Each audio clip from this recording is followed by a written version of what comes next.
처음으로 의무실정으로부터 네, 주사자 사용했다라고 하는 증언을 끌어내셨죠. 그죠? 예, 그렇습니다. 네, 굉장히 자랑스러운 표정을 하고 계십니다. 워낙 자랑스러운 일이라 스튜디오에 직접 이 바쁜 와중에 나오셨는데. 일단 근데 사실 뭐 스타, 뭐 자랑스럽다, 박수 받는다 이런 말씀이 굉장히 부담스럽거든요. 이런 전대미문의 국정농단 사건에 있어서 저희가 실체 진실을 국민들께 보여드려야 되는데 그 보여드리는 과정에 있을 뿐이고 우리 국민들이 새누리당이 공범이라고 얘기하고 있습니다. 네. 이런 상황에서 우리 국민들의 그나마 어떤 실체적 진실을 보여드리는 것만이 저희들이 척추할 수 있는 길인데 그 부분에 대해서 좀 노력하는 게 박수 받을 일도 아니고 뭐 즐거울 일도 아니고 스타도 아니고 저는 좀 정말 죄송한 마음으로 지금 국정조사를 임하고 있다는 말씀 드립니다. 경선 모드까지 점수를 2배로 얻고 계신데. 자, 일단 못 들으신 분이 계실 수 있으니까 저희가 청문회 장에서 오고 갔던 대화를 잠깐 들려드리겠습니다. 김재열 사장, 제1기획이 동계 스포츠센터에 16억을 지원할 때 조금 전에 진술했듯이 김종 차관을 만날 때 제1기획의 사장들과 만났다. 그래서 김종 차관의 제안이 의미가 있는 것 같아서 16억을 후원했다. 이게 답변의 요지 맞습니까? 김종 전 차관을 만날 때 제1기획 사장 다른 사장분과 같이 만났고. 잠깐만요. 네. 그룹 차원의 간부입니까? 아니 지금 저 원칙적으로 저는 그런 제안 한 적이 없습니다. 없습니까? 네. 없어요? 네. 김재열 사장 위증했습니다. 배곡 주사, 태반 주사, 감초 주사. 예, 이게 청와대로 반입된 건 맞죠? 맞습니다. 그러면 어떤 목적으로 사용하셨어요? 그러면 배곡 주사, 태반 주사, 감초 주사가 대통령께만 시술된 겁니까? 그렇지는 않습니다. 대통령 외에 예. 청와대 직원 중에 이런 주사를 줘야 될 사람이 있습니까? 누굽니까? 대통령 건강에 관련된 사항이 아니 그러니까 대통령께 이 세 가지 주사가 나와진 건 맞죠? 필요한 처방에 따라 처방되었습니다. 이용인지 뭔지 모르겠어요. 저희가 짧게 정리하다 보니까 충분히 전달이 안 됐는데 이선 의무실장이 사실은 다른 사람도 썼다 대통령 이외에도 라는 태도를 일관하다가 결국은 대통령 사실자가 대통령에게만 처방한 거를 처음으로 인정해서. 아니 그게 요거 이제 이렇게 영상이 없으니까 이야기 힘드실 텐데 이 의무실장이 대통령께 이런 배곡 주사, 감초 주사, 태반 주사를 놓지 않았다라고 일관을 했거든요. 처음에는 그랬죠. 그렇죠. 그런데 갑자기 좀 흔들리는 모습이 있더라고요. 계속적으로 아니 상식적으로 청와대에서 태반 주사나 배곡 주사를 대통령 외에 직원들한테 줬다는 게 말이 됩니까? 말이 안 되죠. 청와대 복지는 그렇게 좋은 건가요? 네. 그래서 그걸 몰아붙이니까 대통령께 피부 미용이 아닌 용도로는 시술한 적이 있다. 이렇게 얘기가 진술이 나왔거든요. 처음으로서 나왔죠. 그렇죠. 그래서 사실은 이 진술이 왜 중요하냐면 지금까지 태반 배곡뿐만 아니고 다른 처방에 대해서도 전혀 대통령이 인정하지 않았기 때문에 이 부분에 신뢰성이 깨졌다. 그러니까 청와대의 어떤 그 의무실에 관련된 그 신뢰가 깨어졌다는 게 하나 있고요. 두 번째는 이런 사실은 뭐 안티에이징이나 피부 쪽에 그 주사들을 하는 게 맞지 않습니까? 배곡 주사나 뭐 감초 주사가. 그런데 그것을 환자가 아닌 다른 사람에게 처방한 적도 있다라는 얘기가 나왔어요. 그럼 상식적으로 대통령에서 맞는 주사를 일반 하위 공무원이나 비서들이 맞지는 않지 않았겠습니까? 거기에서 또 보안 손님 얘기가 나오는 것이고. 그렇죠. 보안 손님 얘기도 그런 거죠. 제가 두 번째 부분 대통령께서 이 주사를 처방받았다는 거는 드러났고 그럼 그 외에 극소수의 인물이 이 주사를 맞았다는 거거든요. 대통령 한 사람만 맞았다고 하면 부담될 것 같으니까 대통령 외에 몇 사람 있다고 말하죠. 그럴 수도 있는 것이고 또 다른 분이 있다고 볼 수도 있는 것이고 이 부분은 일단은 저희가 다음 주 청와대에 방문 조사를 합니다.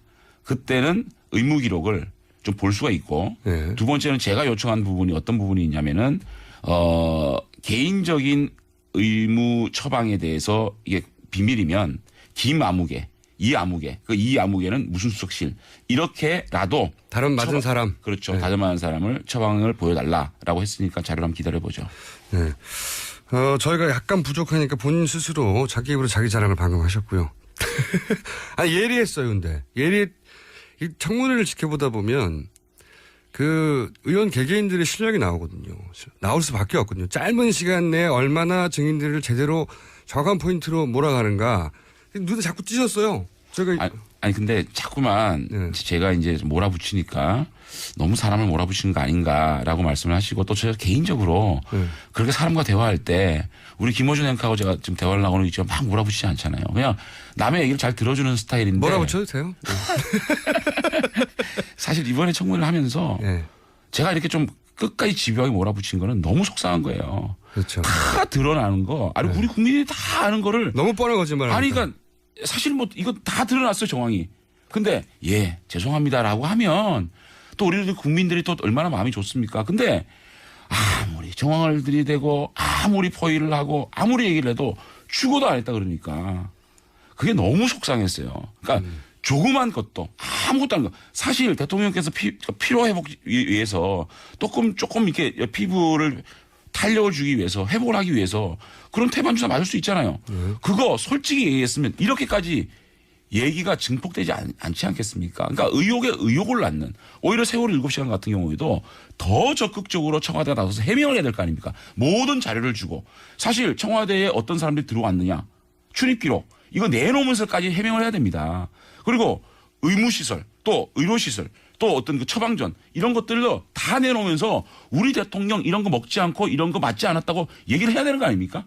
그게 국가기밀이라 그래서 안 주니까 의혹만 증폭될 뿐인데 계속적으로 거짓말을 하니까 이번만큼은 한번 그래도 우리 국민들께 좀 시원하게 사실관계를 좀 확인해 보자 해서 조그만 어떤 그 공간이 보이면 제가 집요하게 좀 물고 늘어진 것 같습니다. 그런데 새누리당 지지자들 혹은 뭐 또 나이 지긋하신 분들 입장에서는 예를 들어서 너무 몰아붙인다도 있지만 야 이것이 보수 진영에 도움이 되느냐 하고 거꾸로 잘했다고 하는 사람도 있지만 그렇게 몰아붙여서 진실을 뽑아내는 것에 대해서 불편해해서 항의하는 분들도 있잖아요. 저는 이렇게 생각합니다. 우리 보수 지지층에서도 물론 방금 말씀하셨듯이 이제 그런 문자도 항의도 문자도 받으시죠? 많이 받고 네. 또 무조건적 대통령을 사랑하시는 분들이 아니라 그러니까 이 나라를 걱정하는 우리 보수 세력도 많다고 생각하거든요. 다만 지금 우리 국민들 대다수의 저항이라든지 대다수의 분노 이런 것들이 최순실의 국정농단뿐만 아니라 그러한 국정농단 과정에 대통령의 중심이 있었다라는 의혹들이 있지 않겠습니까? 이 부분에 있어서는 제가 이렇게 실제 진실을 파악해야 된다는 얘기는 정말 다시는 대한민국의 이러한 불행은 없어야 되지 않겠습니까? 이러한 불행이 없고 반성하고 속죄하는 길은 진실이거든요. 진실이 나오지 않으면 또 반복됩니다. 이것이 은폐되고 묻혔을 경우에 또 이런 일이 반복되거든요.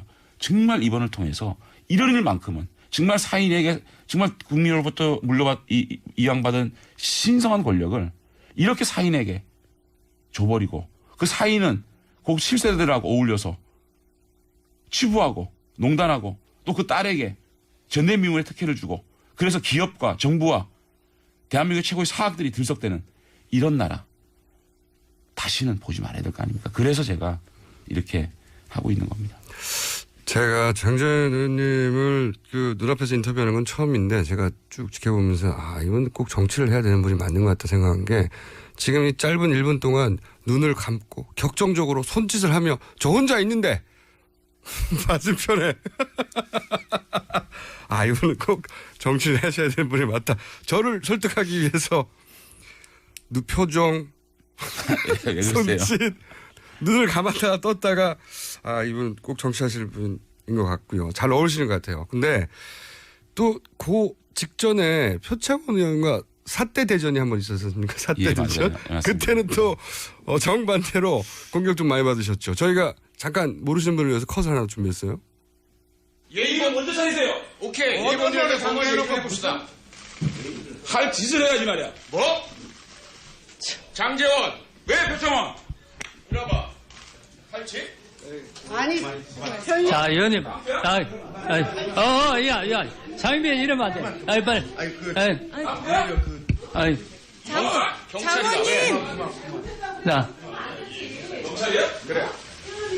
자, 우리 새누리당 의원님도 좀 들고 가시지. 왜 나가시오? 아니 왜 그렇게 오버하시는 거예요, 도대체? 들고 가시지, 들고. 자, 여기 직전까지는 장재현 의원님 화이팅입니다. 장재현 의원님 국조보고 감사했어요. 정말 고맙습니다. 속이 시원합니다. 이런 문자가 오다가 이 커트가 나갔네요, 이제. 정말로 제가 국민 여러분께 다시 한번 죄송하다는 말씀을 드립니다. 우리 국민들께서 국회를 바라보면서 막말과 고성이 오가는 것에 대해서 가장 싫어하는데 그날 제가 조금 격앙된 감정을 조절하지 못하고 이런 모습을 보이고 조금 고성이 되고 또 정말 국민들께 죄송한 말씀을 드립니다만 저는 사실은 그때 왜 이렇게 격앙된 감정이었냐면 표창원 의원의 그런 행동이 아직까지 저는 납득이 안 됩니다. 용납이 안 됩니다. 왜 제가 네. 저의 정치적 소신이나 양심이 표창원 의원의 잣대로 표창원의 분류로 그렇게 재단되어지고 보여져야 되는 데 대해서 저는 그 부분에 대해서는 아직까지 용서할 수가 없습니다. 왜? 저는 최순실 농단 사태가 벌어지고 난 다음에 가장 먼저 선명하게 언론에 제 이름을 대고 공개적으로 탄핵 부분을 선명하게 말한 사람입니다. 그런데 제가 박근혜 대통령의 눈치를 보고 있는 사람으로 분류되어 있었습니다. 이것은 그리고 제가 표창원 의원한테 가서 의원님 저는 그렇지 않거든요. 그 페이스북에서 좀 바꿔주실래요? 라고 얘기할 이유도 없는 겁니다. 표창원 의원의 페이스북이 왜 제가 그 페이스북에다 대고 제 정치적 소신과 양심을 얘기해야 됩니까? 그 잣대로 그게 무슨 잣대인지 모르겠습니다. 자기 잣대로 왜 동료 의원 똑같은 권한을 가지고 한 표를 가지고 있는 동료 의원을 자기의 잣대로 평가하고 분류를 하냐고요. 그 부분에서 전 절대로 용납할 수 없기 때문에 알겠습니다. 저희가 그 감정을 표현하고 또 그렇게 격하게 나온 거는 정말 국민에게 죄송하고 앞으로 그렇지 않겠다 말씀을 드리지만 표창원 의원이 잘못했다는 부분에 대해서는 저는 아직까지 저는 강력하게 얘기를 하는 겁니다. 이 부분은 저희가 또 표창원 의원한테 요 빌미로 또 인터뷰 한번 해야 되겠네요. 예. 네. 자, 그건 그렇게 일단락을 하고 방금 이제 탄핵 얘기하셔가지고 이 걱정이 많아요. 이게 이제 왜냐면은 비박계도 한번 흔들렸다가 네. 다시 전열을 정비했고 네네. 그리고 아직 이틀이 남았지만 최근에 전국은 뭐 아침 다르고 점심 다르고 저녁 다르잖아요. 네네. 그러다 보니까 이게 과연 물론 탄핵이 돼야 된다고 생각하시는 분도 있고 아닌 분도 있지만 여론조사를 보면 뭐 기관들마다 조금씩 다르지만 대부분 70%가 넘거든요. 80% 넘는데. 이게 압도적인 거거든요. 사실은 탄핵이 꼭 가결돼야 된다는 게. 어떻게 생각하십니까 지금? 근데 이제 비박계뿐만 아니고 이게 새누리당 전체의 문제입니다. 이 탄핵이 만약에 부결됐을 경우에 저희들이 상상할 수 있는 이상의 그럼요. 엄청난 파장이 생길 겁니다. 국민적 저항이나 분노가 이제 국회를 덮칠 거고 맞아요. 대한민국의 선출 권력이 청와대와 국회인데 청와대는 이미 마비된 상태고 국회까지 마비되면 대한민국은 완전히 이제 갈 길을 잃어버린 상황이 됩니다. 이런 상황을 방치할 것이냐는 하나하고 그다음에 처음에 저희가 대통령 3차 담화가 나왔을 때 4월 하야 이 부분에 대해서 야당과 합의를 해봐라라고 얘기했던 부분은 그 당시만 해도 만약에 야당과 합의가 되냐면 탄핵이냐 하야는 선택이거든요. 네. 그렇다면 하야도 정치적 일정을 정확하게 제시한다는 측면에서는 뭐 괜찮은 거 아니냐. 옵션이 될 수도 옵션이 있다. 될 수가 있다는 생각에서 탄핵이냐 하야에서는 하야의 무게를 뒀는데 그것을 야당이 합의해 주지 않는 순간 탄핵이냐 아니냐로 가는 겁니다. 예. 야당이 합의를 안 해주고 상정을 해버렸을 경우에 그거는 선택을 이제 우리가 해야 되는 거 아닙니까? 그리고 새누리당은 지금 자신들이 무슨 정치 일정을 리더하고 또 자신들이 정치를 내놓고 할 수 있는 자격이 없는 거예요. 그러니까 어떤 안이 나오면 이것을 어떻게 선택하는 문제지 우리가 국민들한테 이런 걸 제시한다? 국민들이 새누리당 공범으로 얘기하고 있지 않습니까? 그건 오만이라고 생각을 하고요. 그렇다면 탄핵이냐 아니냐는 상황이 오버린 거예요. 내일. 그렇다면 탄핵이 오히려 전국을 수습하고 그래도 촛불 민심을 헌법적 테두리 내에서 가지고 옴으로 인해서 그 촛불을 집으로 현업으로 학교로 돌려보낼 수 있는 유일한 길이 탄핵이다. 그렇게 생각이 미치면 저희 비박뿐만 아니라 중도에 있는 의원님들도 냉정하게 이 사태를 바라보고 동참해 주지 않겠느냐라고 조심스럽게 저는 생각해 봅니다. 새누리당에서 몇 표 나올 거라고 생각하십니까? 탄핵 찬성. 얼마 전까지는요. 얼마 전까지는 저희가 비상시국회를 만들고 계속해서 저희 대표자와 제가 이제 실무자 연석회의를 하면서 그분들과 많은 대화와 토론과 고민과 함께 왔는데 그런 분들은 저는 찬성할 거라고 보고요. 네. 그다음에 일반적으로 저희들이 중도에 있는 여러 의원님들 이렇게 말씀을 나눠보면 저는 200표의 탄핵 가결 수는 넘는다. 넉넉하지는 않지만 상당히 가결하는 데는 문제가 없을 정도의 의원 수는 있지 않겠느냐 이렇게 봅니다. 통과는 될 거라고 보시는 거네요. 그렇습니다. 네. 조심스럽습니다. 근데 이제 그 친박 입장에서는 탄핵이 되면 그 자신들에 대해서 정치적 사형 선고라고 받아들이는 것 같아요. 그래서 저희가 이제 보도하기로도 뭐 2인 1조 얘기도 한번 했었고 2인 1조의 협박이 있는 것 같다. 제보에 따라 보니 그런 것도 그런 얘기도 했었고 실제 보니까 그런 압력이 이현 의원이 있었던 것 같다는 자기가 얘기도 들었다고 들었다고 얘기했는데 뭐 이렇게 보이지 않는 손에 대한 얘기도 있지 않습니까? 그때 의원총회에서 수도권 초선 의원 한 분이 저희들에게 보이지 않는 손이 없다고 말할 수 있습니까라는 얘기를 아주 솔직하게 하시더라고요. 의원총 공개적 발언으로. 그걸 보면서 느낀 게 뭐 저한테는 그런 전화나 의원님은 입당을 워낙 일찍 정하셨으니까요. 전혀 없는데 정말 이럴까. 이건 아닌데 정말 이렇게 대한민국에서 가장 중요한 일에 국회의원으로서 이 현재의 국회의원으로서 자신의 소신과 양심에 따라서 이건 해야 되는 겁니다. 어느 누구도 그 국회의원에 대한 어떤 탄핵 표결에 대한 찬반을 강요하거나 또 얘기해서는 안 됩니다. 근데 보이지 않는 손이 없다고 할 수 있느냐는 공개 발언이 있었다는 거죠. 그렇죠. 의원총회에서 있었습니다. 뭔가 안타깝고 정말 지금이라도 중단해야 됩니다. 근데 그게 이제 2인 1조가 실패했다면 이제는 뭐 맨투맨으로 붙어서 조금 유연한 방식으로 회유하거나 설득하거나 읍소하거나 기타 등등의 방식이 있지 않을까요? 그럴 것도 같은데. 근데 의원님도 그런 일이 있다 하더라도 네. 우리 새누리당 의원님들 또 특히 이번에 처음으로 국회의원에 들어오신 분들이 이 순간에 대한민국을 생각하고 대한민국이 어디로 가는 게 아니죠. 대통령을 끌어내자는 게 아닙니다. 대통령을 무조건 대통령이 잘못했으니까 무조건 그만둬라 뭐 이런 게 아닙니다. 지금 대한민국을 진정시키고 대한민국을 정상화시킬 수 있고 그래도 대한민국을 이 촛불을 수습할 수 있는 유일한 게 탄핵이거든요. 탄핵이라는 게 이름이 조금 무서워서 그렇지 사실상 대통령이 거친 모든 거친 문제를 헌법재판소에 맡겨놓고 이제는 조용히 헌법재판소의 결정을 기다리면서 국회에서 수습하는 얘기이기 때문에 이렇게 합리적인 어떤 논리, 합리적인 어떤 주장들이 저는 좀 중도층에 있는 의원님들은 그러한 모습 또 그러한 보이지 않는 손에 저는 흔들리지 않을 거라고 또 부탁도 드리고 싶고 또 그럴 거라고 생각합니다. 제가 궁금한 건 그 이후로 이제 좀 유연하게 1대1의 방식으로 이렇게 연락 오고 이야기하고 꼭 이렇게까지 해야 되겠냐고 그런 거 있죠, 시도들이 좀. 저는 모르겠습니다. 저한테는 그런 전화는 안 오니까요. 네. 그런 얘기 들어보신 적은 없어요? 글쎄요. 있다는 표정인데. 아까 밖에서 얘기하고 좀 다르신 것 같은데. 자, 이런 문자가 하나 왔어요. 아마 이분은 표창원 의원 열성 지지자인가 봐요.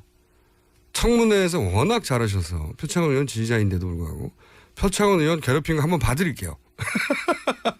이게 지지자가 이러기 쉽지 않거든요. 그만큼 잘하신 거예요. 아니요. 근데 표창원 의원 개인의 문제가 아니고요. 네. 저는 이렇게 국회의원의 정치적 소신과 양식을 어떤 한 개인이 재단할 수는 없는 겁니다. 그분이 언론도 아니고.